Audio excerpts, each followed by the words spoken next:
les changements climatiques, cette augmentation de sévérité d'épisodes de stress de chaleur qu'on anticipe en recherche est inquiétante pour moi, est inquiétante pour nos animaux.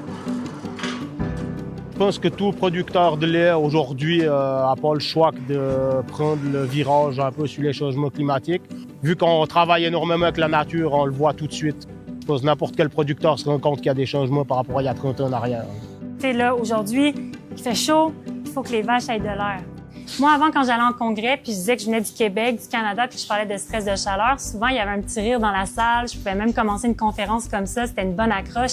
Je peux dire que maintenant, les gens rient un peu moins avec les données qu'on génère, puis avec ce qu'on voit, on peut voir que c'est une problématique très fréquente chez nous. Chez moi, la pratique d'alimentation à l'intérieur de l'étable est différente un peu.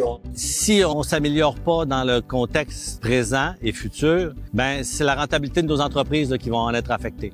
On veut être des meilleurs producteurs, on veut offrir le meilleur pour nos animaux, on veut réduire l'impact sur l'environnement.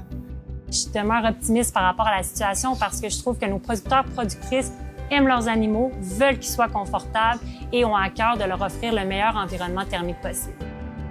C'est important de se mettre en action, de mettre des choses en place, trouver des solutions et puis les appliquer sur nos entreprises.